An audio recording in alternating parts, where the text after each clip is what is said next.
한 50여 년 전 아프리카의 한 마을에서 주목할 만한 부흥의 사건이 일어나게 되었습니다. 한 마을 전체가 다 주님 앞으로 돌아오는 놀라운 변화의 역사가 일어났던 것입니다. 그런데 이 놀라운 부흥은 두 여자 성도와 한 남자 성도의 진실한 회개 때문에 일어나게 되었습니다. 어느 날 저들이 모여 기도할 때 먼저 두 여인의 마음에 성령께서 강하게 임재하셨습니다. 그 가운데에 한 여인은 교회에서 제일 많이 봉사하는 분이었습니다. 그 여인은 우리나라 말로 말하면 교회의 성미 한 자루를 남몰래 갖다 쓴 것이 마음에 걸려서 쌀 한 자루를 가지고 나와서 교인들 앞에서 회개를 했습니다. 사실 이 쌀은 교회에서 쓰여져야 할 것인데 제가 갖다 썼습니다. 저를 용서해 주십시오. 그랬더니 또 한 여인이 성도들 앞에 나서며 회개를 했습니다. 저는 남의 집에서 일하는 사람입니다. 그런데 주인집 계란 한 줄을 주인에게 말하지 않고 가져온 적이 있습니다. 저는 그것을 회개합니다. 그러자 이제는 한 남자 교인이 회개를 합니다.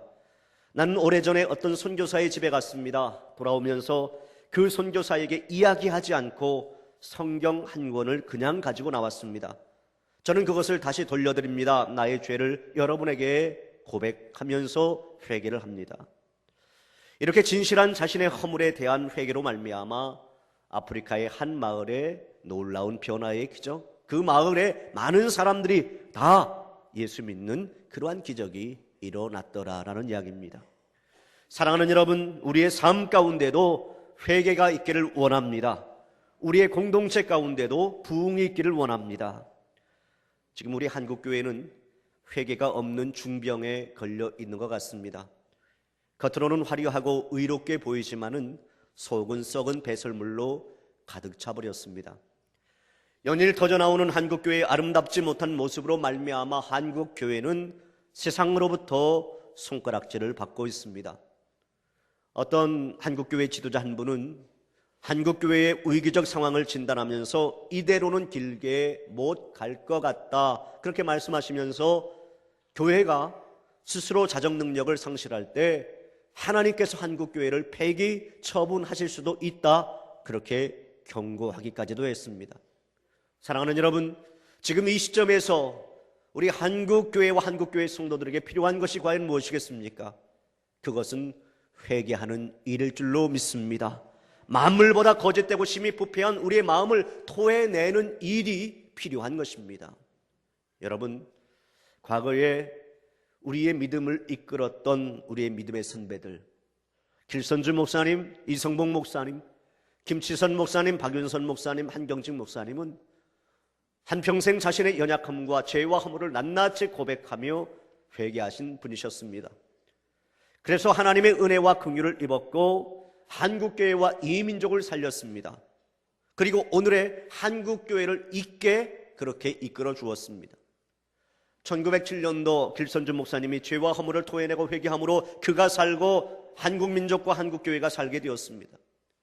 이성복 목사님과 김치선 목사님이 날마다 회개하고 한평생 회개의 메시지를 선포함으로 자신들이 살고 나라와 민족과 교회를 살렸습니다. 아마 박윤선 목사님과 한경직 목사님에게 감동과 은혜를 받지 않은 그 당시에 한국교회 성도는 거의 없었을 것입니다. 그런데도 박윤선 목사님은 어느 공식 석상에서 자신을 가리켜서 어떻게 고백을 했느냐면 나는 83년 묵은 죄인입니다, 그렇게 고백을 했습니다. 한경직 목사님은 종교계의 노벨상이라 불려지는 템플텐 상을 받으실 때에 세계의 많은 석학들과 목회자들이 모인 바로 그 자리에서 나는 이 상을 받을 자격이 없는 사람입니다, 나는 신사참배한 죄인입니다, 바로 그렇게 회개를 했습니다. 여러분, 목사님들 뿐만 아닙니다. 80평생을 하나님만 섬기시고 새벽제단을 쌓아오신 어떤 할머니 권사님이 기도하시면서 자신이 죄인임을 목이 쉬도록 고백하는 소리를 들은 적이 있습니다.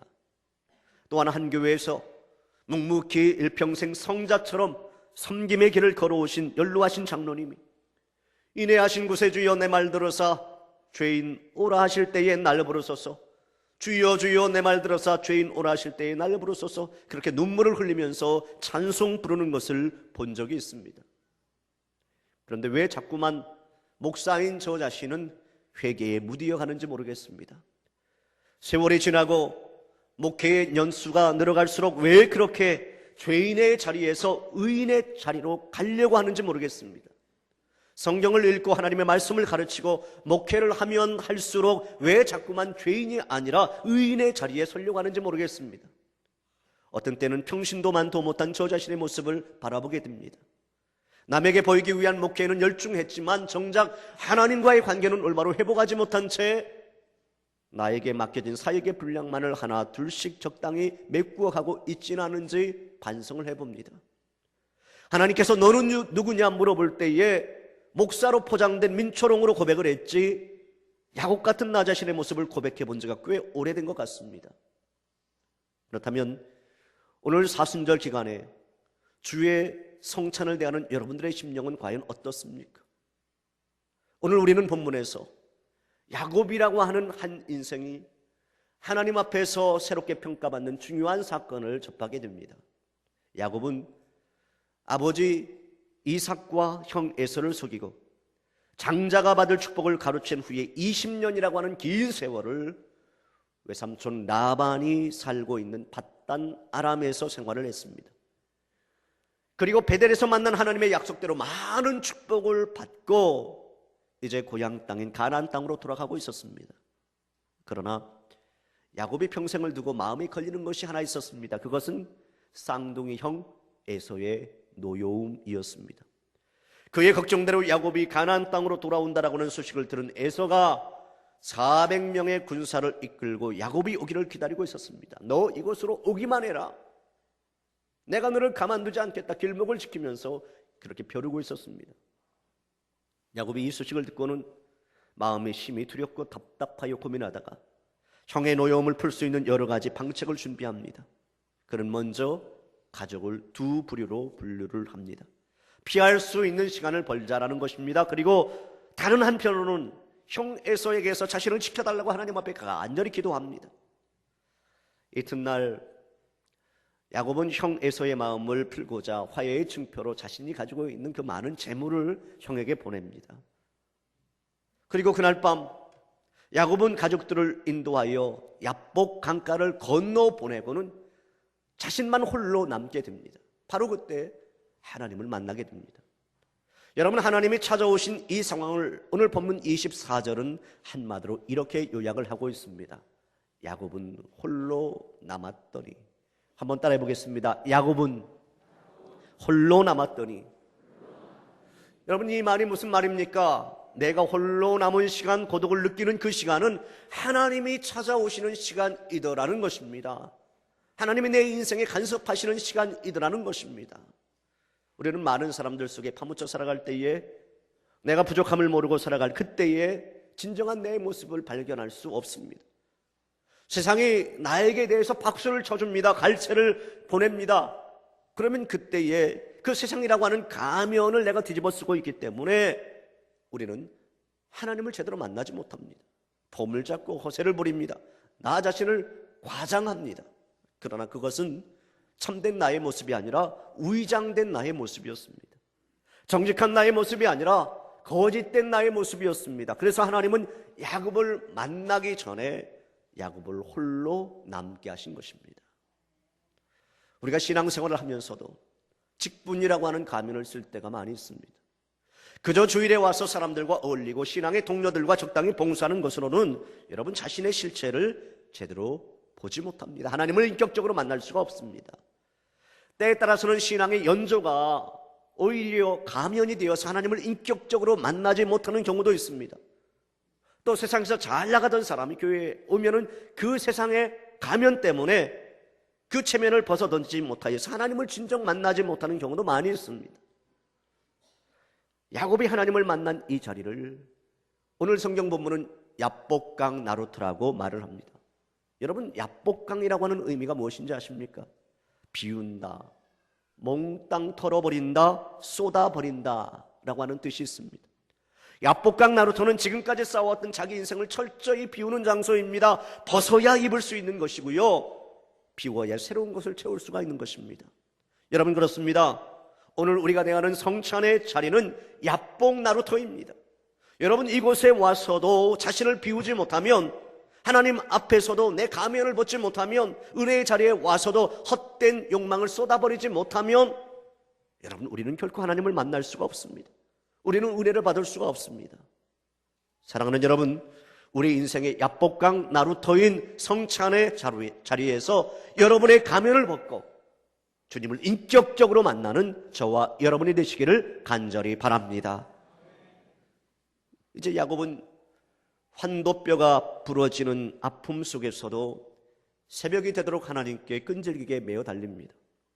나에게 복을 주지 않으면 하나님 당신을 보내드릴 수 없습니다라는 것이었습니다. 그때 하나님께서는 야곱에게 짤막한 물음을 하십니다. 내 이름이 무엇이냐? 그러나 그 속에는 아주 큰 의미가 담겨져 있습니다. 내 이름이 무엇이냐라고 하는 하나님의 질문은 너는 누구냐? 내 본 모습, 내 본성을 드러내라. 그러한 준엄한 명령이었습니다. 이제 야곱은 하나님 앞에서 별로 아름답지 못했던 삶으로서의 자신의 이름을 밝히고 자신의 본성을 드러내야만 했습니다. 그래서 그는 나는 야곱입니다. 그렇게 대답했습니다. 여러분, 성경에서 사람의 이름은 그 사람의 본성과 깊은 관련이 있습니다. 여러분, 야곱이라고 하는 이름의 뜻을 아십니까? 발꿈치를 잡았다, 밀어내다라고 하는 뜻이에요. 야곱은 자기가 살고 남을 이기기 위해서는 남을 밀어내는 그러한 인생을 살았던 것입니다. 뿐만 아니라 그 야곱이라고 하는 이름의 내면에는 지렁이 같은 그런 이름, 즉 속이는 자, 거짓말장이라고 하는 뜻도 담겨져 있습니다. 야곱은 별로 아름답지 못한 이름을 가졌고 그 이름대로 야곱의 생애는 별로 아름답지 못했습니다. 여러분 보십시오. 야곱은 그의 이름처럼 그는 늘 이기는 삶을 살아야만 직성이 풀렸습니다. 늘 첫째가 되려고 하는 속성, 장자권을 놓치지 않으려고 하는 어떤 욕망이 그에게 있었던 겁니다. 그래서 그는 형을 속였고 아버지를 속였습니다. 그래서 자기의 목적을 달성은 했습니다. 자, 그런데 여러분 어떻게 되었습니까? 어떻게 보면 아버지를 이겼고 형을 이겼죠. 바단 아람에서 외삼촌 라반과의 경쟁에서도 이겼죠. 그리고 삼촌의 두 딸을 아내로 삼았고 또 삼촌이 가지고 있던 그 많은 소유도 자기의 것으로 만들어 버렸습니다. 그래서 자신이 목적한 대로 큰 부자가 되는 축복을 받았습니다. 그러나 그의 인생은 성공적인 인생이라고 말할 수 있습니까? 야복강 강 건너기 전에 야곱의 인생은 정말 성공의 인생이다 말할 수 있겠습니까? 아니죠.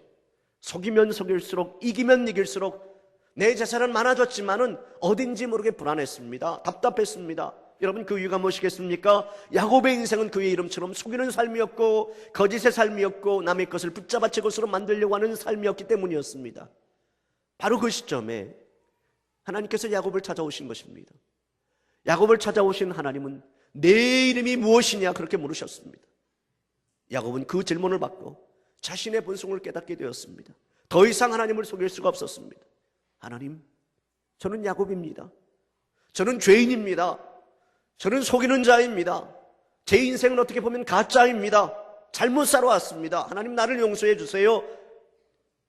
야곱의 본성을 깨달을 수 있도록 우리 하나님께서 그를 만나주신 것입니다. 바로 여기서부터 야곱의 인생이 새롭게 될 수 있었던 것입니다. 여러분, 성경에서 위대한 일을 감당한 사람들은 야곱과 같은 경험을 하였습니다. 자신의 죄악된 본성을 깨닫고 심히 탄식하고 슬퍼하는 통해의 과정을 통해서 그들의 삶은 새롭게 쓰임을 받을 수 있었습니다.